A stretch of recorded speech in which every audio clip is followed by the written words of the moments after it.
propose qu'on va commencer et puis les autres vont nous rejoindre au fur et à mesure. Bonjour encore à toutes et à tous, bienvenue à cette conférence. Et je suis très content d'être là et très content en fait de lancer un petit peu le festival Biz & Buzz, en tout cas à Strasbourg. Je vais vous présenter la solution qui s'appelle le chat web. Mais d'abord une petite présentation rapide de Data4Biz. Donc Data4Biz, c'est une agence, une jeune agence que j'ai lancée il y a un an, dans le cadre du festival Biz & Buzz, il y a exactement un an, l'année dernière. Et qu'est-ce qu'on fait? Donc c'est l'agence data pour le marketing au service du business. Data4Biz, donc c'est une agence qui propose des solutions data pour les équipes marketing, mais avec une finalité vraiment héroïste, d'où le mot business en fait. Et qu'est-ce qu'on fait chez Data4Biz? Donc on fait 4 choses, 4 services, de la stratégie data, ça consiste principalement à savoir, j'ai un site internet ou une application mobile, avec quelle solution, avec quelles ressources je vais pouvoir collecter des données, en conformité RGPD bien sûr, avec quels outils je vais pouvoir créer des tableaux de bord pour mesurer ma performance, et avec quelle solution, quel process je vais pouvoir optimiser mes résultats. Donc ça, c'est la partie stratégie. Il y a la partie tracking, ça c'est la partie la plus technique et data engineering. Donc ça consiste à collecter des données. Le tracking, c'est quoi? Pour tous ceux qui font des campagnes, je ne sais pas si dans la salle, il y en a qui sont plutôt des profils marketing, marketeux, non? Oui, ça vous parle. Voilà, quand on fait une campagne publicitaire, on va faire, je ne sais pas moi, du Google Ads, du LinkedIn Ads, ou même de l'emailing, enfin peu importe. Ce qu'on veut, c'est envoyer du trafic sur un site internet. Donc pour savoir si cette campagne elle a performé, on a besoin de collecter les informations au niveau du site pour pouvoir les envoyer aux plateformes, à Google, à Meta, à LinkedIn, etc. Donc c'est ce qu'on fait chez Data4Biz. C'est la partie tracking, donc avec des outils comme Google Tag Manager. Vous voyez à droite un petit peu les technologies sur lesquelles on intervient. Google Marketing Platform, donc GTM, Google Analytics 4, Looker Studio, Looker Pro, etc. Matomo aussi pour les outils plus open source et pour des entreprises qui ont plus une sensibilité data éthique. C'est vraiment un logiciel. Je ne sais pas qui dans la salle connaît le logiciel Matomo. 3 quand même, okay, 4. Donc pour les autres, sachez que dans la vie, il n'y a pas que Google Analytics pour mesurer ce qui se passe sur un site internet. Il y a d'autres solutions et il y a notamment cette solution open source qui s'appelle donc Matomo. Voilà. Ensuite, il y a dans la partie data engineering, il y a le fait de processer les données, de créer des tableaux de bord, voilà, équiper en fait les entreprises avec des outils pour véritablement mesurer la performance. Et ensuite, il y a l'analyse des données, donc la data analytics, c'est là qu'on intervient dans Matomo ou dans Google Analytics. Et la partie web performance, on parle aussi de CRO, c'est le fait d'optimiser de façon récurrente la rentabilité d'un site internet. Voilà. Et ça, on a une démarche très précise pour ça, avec des plans d'action. Et enfin, on fait de la formation sur les solutions qu'on propose, donc les outils Google ou les outils Matomo. On a des clients un petit peu dans tous les domaines, aussi bien vous voyez, dans le sport, dans plein de secteurs différents, la restauration, la santé, l'événementiel, les cosmétiques, enfin c'est très variable. Le point finalement commun entre tous ces acteurs, c'est qu'ils ont un site internet, marchand ou pas. Et ce qu'ils souhaitent, en fait, c'est vraiment mesurer la performance de leurs actions marketing et les optimiser. Donc, c'est ce qu'on fait chez Data4Biz. Si vous avez des questions, c'est interactif, la presse, n'hésitez pas. Voilà, j'ai mis un petit scan parce qu'il était un peu petit. On a fait un test tout à l'heure. Donc, s'il y en a qui veulent prendre des références, je vous laisse quelques secondes pour scanner. Sinon, voilà, je suis là dans la salle. On pourra évidemment échanger par la suite si besoin. Donc, on rentre dans le cœur du sujet qui vous intéresse. Vous êtes venu voir une démonstration donc, de cet outil qui s'appelle donc le chat web. Vous allez comprendre pourquoi chat et pourquoi web. Mais d'abord, j'aime bien un petit peu mettre des éléments de contexte. L'objectif en fait de cette solution, quand je l'ai mise en place, je suis un petit peu comme la dame qu'on voit là, c'est j'ai un site internet. Voilà, globalement, et je veux savoir s'il marche, je veux savoir ce qui s'est passé sur ce site, et donc je vais me poser un certain nombre de questions sur ces résultats. D'accord ? Moi, j'ai plutôt envie maintenant de vous poser la question à vous. Vous avez des sites internet, ou vos entreprises en ont, ou vos clients en ont, pour ceux qui sont plutôt des freelances ou des agences e-marketing. C'est comment vous faites aujourd'hui quand vous voulez savoir ce qui s'est passé sur votre site internet. Comment vous faites quand vous vous posez des questions, je ne sais pas, Michael. Donc tu vas dans l'outil Google Analytics dont je parlais. Je ne sais pas si les autres, comment est-ce que vous procédez au quotidien, ou parfois il y a des entreprises, c'est de façon plutôt hebdomadaire ou mensuelle. Voilà, on a un site internet, on veut savoir ce qui s'est passé. Comment vous faites? Via des extensions directement plus dans mon site. Des extensions, tu veux dire Par exemple, si je fais un site en presse sur WP Statistiques, et du coup, je peux avoir la performance aussi. C'est vrai, tu as raison, effectivement. Il y a aussi la possibilité d'utiliser l'outil avec lequel le site est développé, donc là WordPress en l'occurrence. Et dans WordPress, il peut y avoir une rubrique, regardons les stats, etc. quoi. D'autres pistes éventuellement? Non? Voilà, vous voulez avoir des informations, donc on l'a dit, j'ai entendu Analytics, Matomo, où on va dans WordPress. La deuxième question que j'ai envie de poser, c'est est-ce que vous êtes satisfait de cette méthode? C'est-à-dire, voilà, vous vous posez des questions. Est-ce que les outils, la méthode avec laquelle vous obtenez ces résultats vous satisfait globalement en fait? C'est-à-dire, est-ce que c'est facile? Est-ce que vous trouvez facilement les données que vous cherchez? Voilà. Après, initialement, ça dépend des objectifs qui sont fixés aussi, de quels sont les objectifs d'analyse. Hein. Ouais. Et vérifier. La méthode se choisit aussi par rapport à ces objectifs. Ok. Mais de façon, en fait, ma question, elle est vraiment pratico-pratique, c'est-à-dire le jour où vous décidez, voilà, on veut savoir ce qui s'est passé le mois dernier sur le site internet, on a peut-être fait des campagnes, ou on a fait un événement, voilà, on a participé à Biz and Buzz, est-ce que ça a généré en fait des visites, voire des contacts sur notre site? Donc là, si vous allez dans WordPress, est-ce que vous trouvez facilement les informations? Peut-être Michael, si tu veux réagir, toi qui utilises plus Google Analytics. Le défaut de ces outils-là, c'est que voilà, ça va prendre du temps parce qu'il faut aller dans l'outil, il faut bien les segmenter, etc. Ouais. Après, je pense sur des plugins WordPress, on peut déjà pré-régler, donc il y a les données qui remontent tout de suite, mais si on veut vraiment chercher une donnée précise, sur un Analytics ou Matomo, C'est ça. ça prendra plus de temps parce qu'il faut choisir la plage, faut comparer, etc. C'est des outils qui Ça sont... prendra beaucoup plus de temps que ton outil, je pense que tu vas proposer, qui va tout de suite chercher l'info et qui va...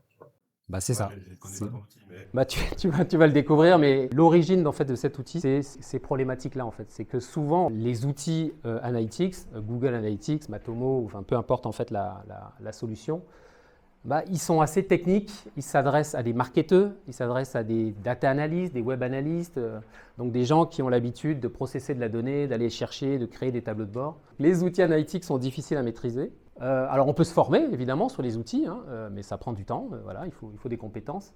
Ça peut être relativement cher aussi. Alors Google Analytics, c'est un outil qui est gratuit, c'est d'ailleurs une des raisons pour laquelle il est le plus présent sur la plupart des sites internet. Mais toutes les autres solutions, souvent, sont payantes. Donc souvent, il y a des entreprises, mettre un budget dans l'outil pour mesurer ce qui s'est passé sur le site, elles n'ont pas forcément ces budgets-là ou l'envie, etc. Et voilà, je disais, l'analyse elle-même, une fois qu'on est, OK, on a l'outil qui est installé, on a peut-être même le tableau de bord, bah, il faut le comprendre un petit peu. Qu'est-ce que ça veut dire, ce chiffre, cet indicateur? Donc c'est un petit peu pour ce que j'appelle retrouver de la sérénité que j'ai imaginé en fait cette solution, donc j'ai appelé le chat web. Alors pourquoi le chat web? Parce que bah, vous avez compris, chat et web, l'idée en fait c'est d'utiliser l'intelligence artificielle, d'utiliser ChatGPT. Alors pourquoi ChatGPT? Souvent on me demande, il y a Eric, il y a plein d'autres IA, d'autres modèles qui existent aujourd'hui sur le marché. Moi je suis parti en fait du constat, je ne sais pas, dans la salle, qui utilise ChatGPT régulièrement? Bon, bah, je pense que très globalement. Est-ce qu'il y en a qui utilisent d'autres modèles, d'autres IA? Vous connaissez ChatGPT, donc pourquoi? C'est la raison pour laquelle je suis parti en fait sur. Vous retrouvez en fait l'interface de ChatGPT que vous connaissez, parce que c'est un outil qui est très répandu, que moi je trouve très simple à utiliser. Alors après, il a ses avantages, ses inconvénients, mais je me suis dit, mais si finalement, alors moi analyste, ou moi chef d'entreprise, ou responsable marketing, communication, là je parle un petit peu des profils avec qui en général j'échange, qui ont besoin de ces datas-là, ou même responsable digital, voilà, je m'occupe du site internet, bah, finalement si je peux, avec un outil très simple, je pose mes questions, parce que finalement qu'est-ce qu'on fait quand on fait du data analytics? On crée des outils, on fait des tableaux de bord pour avoir des indicateurs, pour savoir bah, qu'est-ce que je fais, ma campagne elle a marché, pas marché, il faut peut-être que j'optimise quelque chose sur mon parcours, etc. Bah, si on pouvait poser des questions simplement à un outil, bah, ça serait assez pratique. Et voilà, je me suis lancé et j'ai mis en place une solution que j'ai packagée dans ChatGPT. Donc pour ceux qui connaissent bien ChatGPT, il y a la possibilité, vous connaissez le ChatGPT, j'allais dire peut-être standard, vous posez vos questions sur tout et n'importe quoi, il vous répond. On peut aussi l'utiliser pour des tâches et des choses très précises. Moi, c'est l'axe que j'ai pris pour cette solution. Donc, j'ai utilisé un outil qui s'appelle le Custom GPT. Ce que je vais vous présenter, c'est une extension de ChatGPT qui permet de dire à ChatGPT, tu travailles dans un contexte bien particulier. Okay, tu ne vas pas chercher sur Internet des choses. Non, tu travailles avec uniquement les données de mon site Internet. Et c'est sécurisé. Ça, c'est très important. Ce n'est pas des outils, ce n'est pas des données qu'il va chercher dans son modèle ou il va rechercher sur Internet. Non, c'est vraiment une tâche très précise et c'est comme ça qu'on l'utilise. Alors c'est une démo en live avec la connexion d'ici, donc peut-être qu'on va avoir des petits soucis, j'espère pas. Donc je ne sais pas si ça se voit bien, mais je vais zoomer peut-être un petit peu, voilà. Si vous connaissez un petit peu ChatGPT, on a cette barre latérale ici sur la gauche. Alors on peut effectivement, en général, je pense que vous utilisez de nouveau chat, et puis vous posez une question sur tout et n'importe quoi. Mais ChatGPT, donc comme je disais, propose d'autres outils. On peut gérer notamment donc, ces fameux GPTs que vous voyez ici à gauche. Et donc vous voyez que là, ici, celui que je vais vous présenter, c'est celui qui s'appelle donc le chat web. On est vraiment dans un contexte quand même un peu particulier. Comment ça se présente? L'idée, c'est je lui pose des questions et il me répond directement. D'accord? Donc là, ce que vous voyez là, enfin les réponses qu'il va donner, c'est des réponses qu'il va chercher sur ce qui s'est passé sur mon site web à moi. Donc le site dataforbiz.pro. D'accord? Donc je vais par exemple lui demander combien de visiteurs j'ai eu le mois dernier. Donc là, j'ai mis quelques raccourcis, mais après, on va utiliser le mode chat, on va lui poser des questions, j'allais dire, autres. Voilà, donc je vais simplement lui poser la question. Alors peut-être qu'il va me redemander de me reconnecter, parce que bon, voilà, ça fait quelques temps que je l'ai mis, donc parfois, il resécurise en fait la discussion. Voilà. Je ne sais pas si on voit bien tous à l'écran. Oubliez les petits messages, je vais essayer de zoomer. Voilà. Vous voyez, donc il m'a dit, il y a eu 128 visiteurs uniques. Moi, c'est ça que je trouve intéressant en fait dans la solution, c'est que vous avez vu le temps que ça a pris. C'est vraiment, là, j'ai même pas tapé un texte, ou on peut l'utiliser en audio aussi, puisque vous utilisez probablement ChatGPT aussi en vocal. On peut aussi l'utiliser comme ça. Donc là, je lui ai simplement cliqué sur un raccourci que j'ai fait, mais j'aurais pu lui poser la question en texte, et donc il me répond directement. Donc c'est ça que je trouve intéressant, c'est ce côté, la donnée très facile d'accès. On ne va pas chercher dans un outil ou quoi. Voilà, on va dans ChatGPT comme on le fait déjà au quotidien, et il nous répond. Bon, maintenant, vous avez vu un raccourci. Maintenant, on va lui poser les questions. Alors, je vais essayer de zoomer, que vous voyez bien tous à la fois les questions que je pose et les réponses. Donc, je vais lui dire, par exemple, le mois dernier, moi, sur mon site, j'aimerais bien savoir quel contenu, par exemple, en fait, oui, quel contenu ont intéressé le plus, enfin, ont généré le plus de trafic, par exemple. Alors, ce qui est bien avec ChatGPT, c'est que le modèle est très fort, très puissant sur tout ce qui est analyse de texte. Vous le connaissez, il sait faire de la traduction et tout ça. Donc ça veut dire que même si sur ma question, j'ai fait une faute de français, de grammaire, même de mots, là, vous voyez, je lui parle, j'allais dire, en langage courant, en fait. Je ne lui parle pas un langage de marketeur. J'ai dit combien de visiteurs, quel contenu. Voilà. Donc voilà, je lui pose la question, on va le laisser travailler. Après, je pourrais expliquer pour ceux qui le souhaitent comment ça fonctionne. Là, on est plus dans vous montrer en fait comment on l'utilise concrètement au quotidien. Donc, il me dit voilà 10 contenus. Alors, il prend ceux qui ont ramené le plus de vues, d'accord? Voilà. Donc, la page d'accueil, c'est des pages, enfin, c'est les pages qui listent ici, c'est des pages qu'on trouve sur mon site internet. Comment utiliser ChatGPT? Il y a eu 22 vues, landing page. J'ai un article sur intégrer Meta, Data Analytics. Voilà. Enfin, on voit un ordre très simple qui donne les pages les plus vues. Là aussi, vous avez vu, c'est très facile à utiliser. OK, donc c'est intéressant, d'accord. Maintenant, je vais lui dire, moi, ce qui m'intéresserait peut-être, c'est de savoir, OK, ces visiteurs qui sont venus sur ces différentes pages, ou par exemple, je vais dire, moi, s'il y en a une qui m'intéresse en particulier, ChatGPT, par exemple, par quels canaux, ou même, je vais lui dire, regardez, je lui dis vraiment en français, quoi. D'où venaient les visiteurs? C'est une question, j'allais dire, vraiment qu'un enfant pourrait poser, en fait. On n'est pas du tout dans un discours de marketeur. 55 venaient de Google, 51 en direct, 14, ça c'est une campagne que j'ai faite, de LinkedIn, des clients, de Quant, de ChatGPT. Alors ça, je pense que vous le savez aussi, en tout cas, c'est que les modèles ChatGPT, Perplexity, Claude, etc., Gemini, eux-mêmes interrogent les sites Internet. En fait, comment ils fonctionnent, dans les modèles, ils ont, on va dire, une espèce de grosse base de données de tout ce qu'ils ont ingurgité d'Internet. Mais quand ils ne savent pas, c'est pour ça que vous voyez parfois ils disent on recherche, ils vont chercher en fait la réponse sur les sites Internet. Donc c'est aussi des visiteurs de votre site Internet. Donc vous avez vu, voilà, je lui ai dit, vous voyez bien la question, d'où venaient les visiteurs? Et vous voyez que la réponse, c'est des sources de trafic, c'est comme ça qu'on appelle ça en langage technique, avec effectivement des nombres de visiteurs. C'est ce que je trouve intéressant en fait dans ce type d'approche, c'est que ça permet, c'est une tendance qui se développe beaucoup, qu'on appelle en fait l'analytics conversationnelle. L'idée, alors ça ne va pas remplacer complètement évidemment ce qui existe déjà aujourd'hui avec des tableaux de bord, avec des outils analytiques dont on a parlé, mais c'est une nouvelle approche pour discuter et faire son analyse en fait. c'est je pose des questions et j'affine. Vous avez vu, on est rentré dans… je ne lui ai pas reprécisé de quoi on parle. L'avantage des outils comme ChatGPT, c'est qu'il garde le contexte. Donc, il sait qu'on est toujours en train de parler de mon site internet, qu'on parle bien du mois dernier, etc., etc. Donc voilà, comme ça, on peut donc poser des questions, interagir avec le… alors, ouais, d'ailleurs, il propose aussi d'affiner l'analyse. Je vais lui dire, par exemple, donc maintenant qu'on a vu que c'est plutôt, par exemple, par Google qui a eu le plus de visites, je vais prendre juste ce cas-là, je vais lui dire, OK, les visiteurs de Google, d'où… En fait, volontairement, je lui pose une question un petit peu ambiguë, enfin, mais vous allez comprendre ce que je veux. En fait, moi, la réponse que j'aimerais qu'il me donne, ce que je veux savoir, c'est géographiquement, où est-ce qu'ils étaient situés. C'est-à-dire que là, il nous a dit, ils sont passés par Google pour venir sur le site. Mais est-ce qu'ils sont à Paris? Est-ce qu'ils sont à l'étranger? Est-ce que c'est des bots? Je cible en fait une question un peu plus précise en fait sur les résultats qu'il a donnés. Alors là, ce qu'il nous dit, il est resté, alors, vous voyez, il n'a pas tout à fait compris exactement ce que j'avais en tête, mais en même temps, j'ai dit ma question était un petit peu ambiguë. Je ne sais pas si vous voyez bien. Donc il dit les 55 qui venaient de Google, vous voyez, il est toujours en mémoire le mois dernier. Alors, il précise que c'est du référencement naturel. Bon, ça on le savait déjà, hein, voilà. Mais moi, alors il a imaginé si je voulais savoir s'il venait plutôt de la publicité ou pas. Bon, vous voyez, je vous montre en fait des cas pour montrer que l'outil n'est pas parfait, hein, ça reste une IA, hein, c'est un algorithme qui travaille derrière, mais on peut discuter en fait avec lui. Donc là, maintenant, je vais être plus précis. Je vais lui dire non.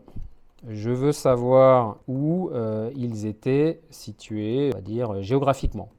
D'accord? Encore une fois, bon, on reste vraiment dans une discussion en français presque standard en fait. Hein. Ah, vous voyez, là cette fois-ci, il a compris. Donc, il venait de France, etc. Et voilà, après on peut affiner. Je pourrais lui dire en France, dans quelle ville? Moi, je suis à Strasbourg. J'aimerais peut-être savoir, voilà, est-ce que c'est plutôt des gens de la région? Est-ce que c'est peut-être plus loin? Voilà, donc Paris, Strasbourg, Bayonne, etc., etc. Vous avez compris le principe. Donc vous avez vu vraiment, moi ce que je trouve vraiment intéressant et assez différent, moi qui fais de la web analyse depuis que le web existe, je suis un dinosaure du web, ça change quand même de façon, mais dans le bon sens, la façon de travailler en fait avec la data.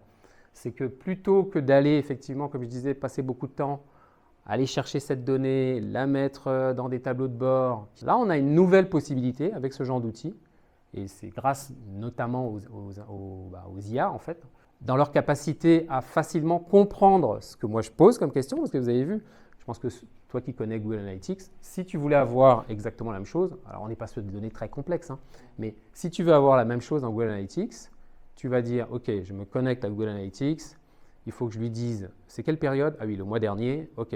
Après, dans tous ces outils analytiques, souvent, il y a plein de rapports. Alors, ah oui, c'est quoi le rapport dans lequel je vais trouver, je ne sais jamais, je crois que c'est, oui, acquisition de trafic, géo, OK. En fait, en gros, ce que je veux dire, c'est que les outils analytics, souvent, il faut parler comme eux. Là, l'intérêt avec ce type d'outils, c'est on parle un français, j'allais dire assez, alors là, on le fait en français, mais évidemment, ça fonctionne aussi en anglais ou dans d'autres langues, encore grâce à la puissance des IA. On va encore lui poser, je regarde un petit peu le timing, oui, ça va. On va encore lui poser quelques questions. Je vais lui dire, par exemple, quelle page a généré le plus de visites, par exemple, sur ma page contact. Ça devient, vous voyez, un peu plus intéressant. Je disais, on est très orienté sur la perf. Hein. Quand on fait un site internet, ce n'est pas pour s'amuser. On fait un site internet soit pour avoir des leads, soit pour communiquer, soit pour vendre. La finalité, c'est un outil, en fait, j'allais dire, commercial, d'une certaine façon, quoi. Donc là, ce que je veux savoir, c'est, OK, tout à l'heure, tu nous as dit un petit peu les pages, toujours sur le mois dernier, a généré le plus de visites sur ma page contact. Je vais même préciser, je vais lui dire, on va dire depuis 3 mois, par exemple. Voilà, ça va intégrer l'été, mais c'est pas grave. Donc, vous voyez, là, je suis sur une interrogation qui est, déjà pour même un web analyste qui est un tout petit peu plus complexe.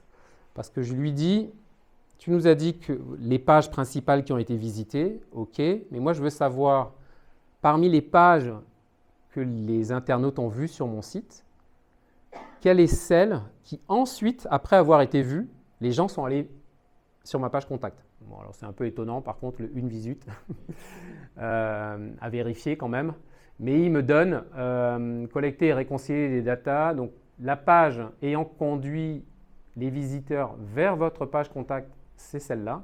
Bon, là, j'avoue que ça mériterait un petit peu de creuser quand même l'analyse en fait. Mais il a compris quand même ce que je voulais qu'il me présente. C'est-à-dire, donne-moi, si je dois, au niveau de mon site internet, travailler en particulier sur une page parce que je veux générer un maximum de contacts, c'est laquelle en fait? Vous voyez, on est vraiment dans cette analyse de data conversationnelle. Je lui pose des questions et il interagit. Je vais juste remonter dans l'historique du chat. C'est ça qui est intéressant avec ChatGPT ou les IA, c'est que évidemment, on est dans une discussion, mais on peut à tout moment revenir. Voilà, là on avait les pages d'accueil. Alors je vais lui demander autre chose. Je vais lui dire sur les 3 derniers mois, pour être sûr que voilà, il continue de faire son analyse en fait sur cette période-là. Crée, alors, ça vous connaissez aussi, c'est que vous voyez, on est dans une analyse textuelle. Là. Pour l'instant, j'utilise du texte. J'ai dit on peut l'utiliser aussi en audio, mais ChatGPT, il sait très bien manipuler du texte, il sait aussi manipuler des images, il sait manipuler des données. Donc là, je vais lui dire, je continue mon analyse. Sur les 3 derniers mois, créer un schéma du parcours type, c'est-à-dire je ne veux plus savoir simplement d'où venaient les gens, quelle page. Je veux savoir un petit peu de façon globale. En général, qu'est-ce qu'ils font? Est-ce qu'ils regardent la page d'accueil, puis ils vont peut-être directement sur ma page contact? Ou est-ce qu'en général, ils font plutôt telle page, enfin, en gros, comment ils naviguent en fait sur mon site internet. Donc, je lui demande de créer un schéma du parcours type moyen, enfin, parcours type. Voilà. Donc, vous avez vu, c'est toujours très rapide en général. Bon, là, ce qui va prendre un tout petit peu plus de temps, c'est parce que cette fois-ci, je lui ai demandé de ne pas me donner simplement une réponse textuelle, mais je lui ai dit de me générer en fait un visuel.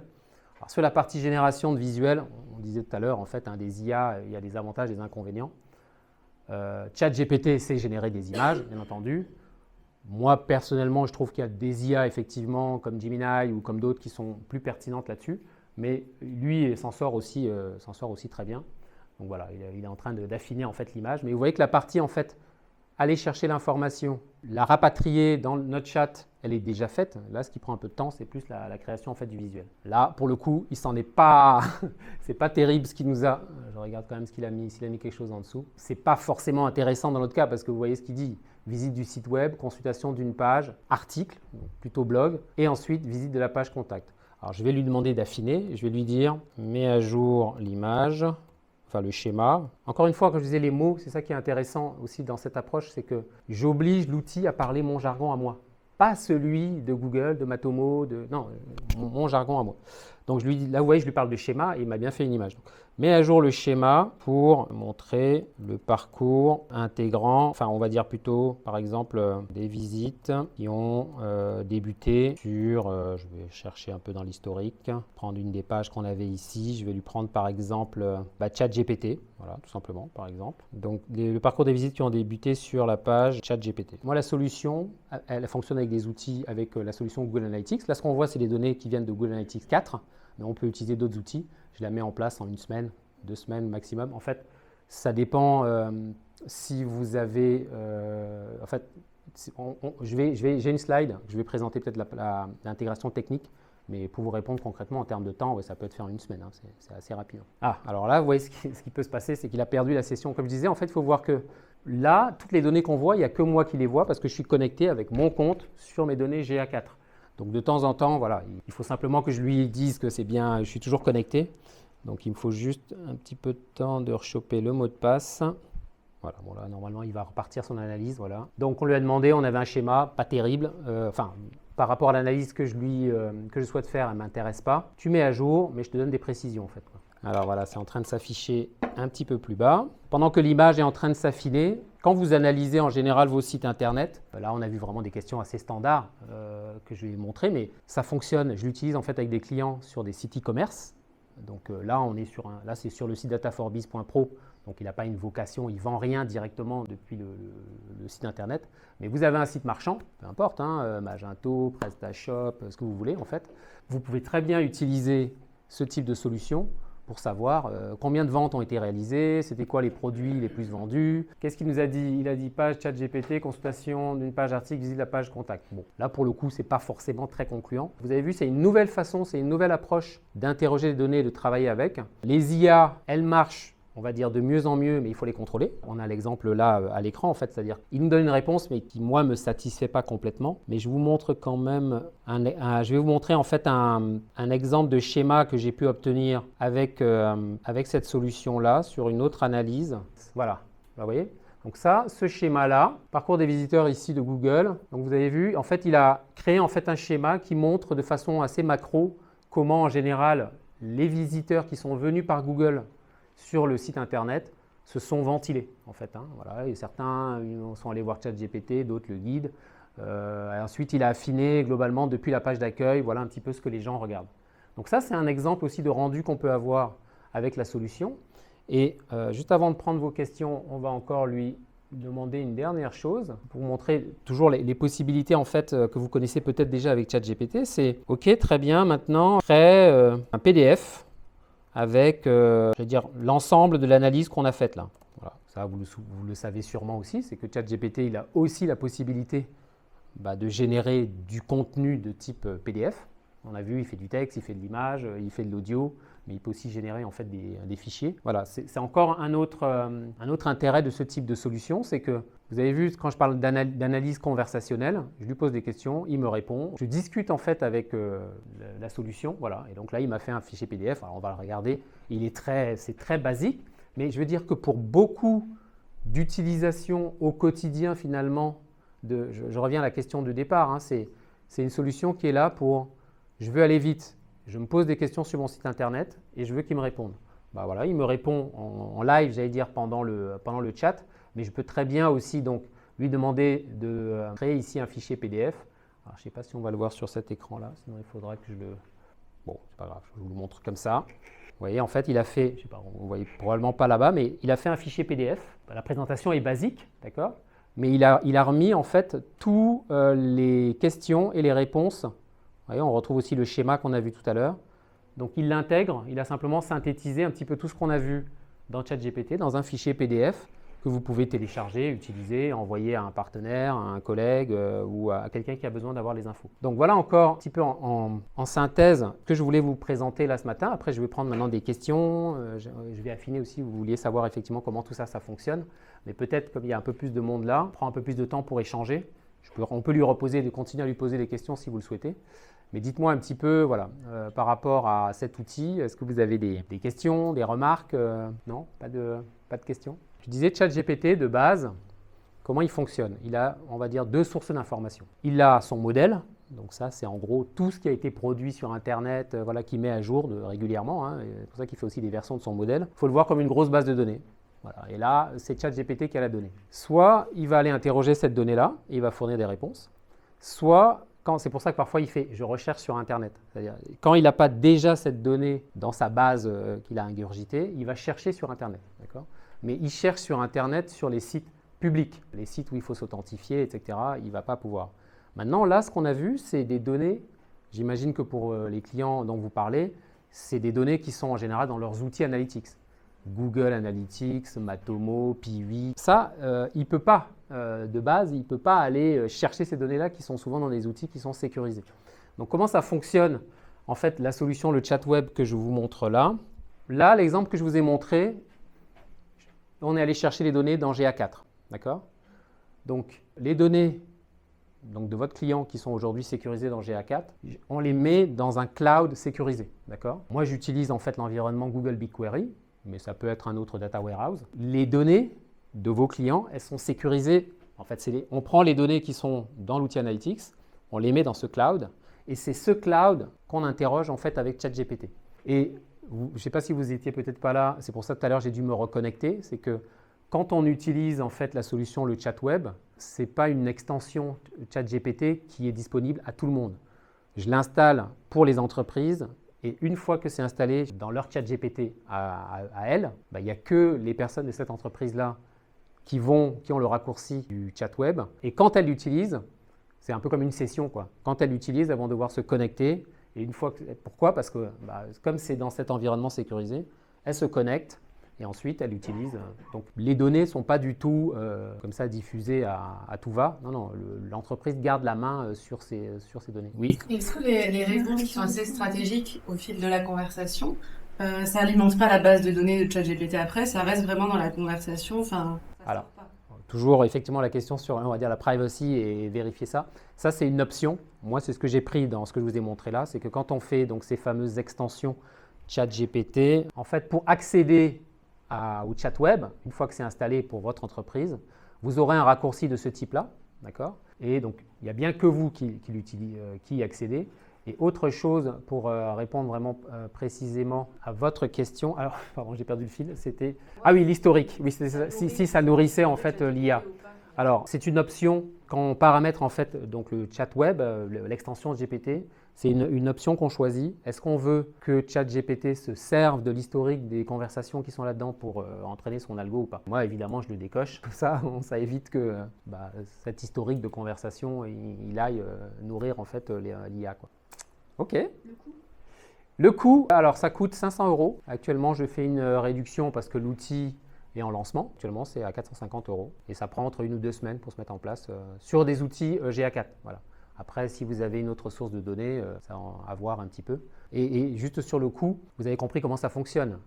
Je vais chercher vos données GA4, mais vous devez avoir un abonnement à ChatGPT. Donc, il faut utiliser la version, pas business, la version plus, je crois. Enfin, c'est la version payante. Donc, ça coûte 20 € par mois à peu près. Je crois que c'est 22 ou 23 maintenant. Ensuite, je mets en place l'accès effectivement à cette infrastructure-là. C'est pour ça que je mets ici nécessite un abonnement à Google Cloud Storage. C'est que pour stocker en fait vos données dans ce cloud sécurisé, là, il y a quelques frais de hosting que Google demande, mais même pour des gros sites internet, on est entre 5 à 10 € par mois pour des très gros sites. Donc, pour une très large majorité des sites, en gros, dites-vous, cette partie-là, elle va vous coûter 0.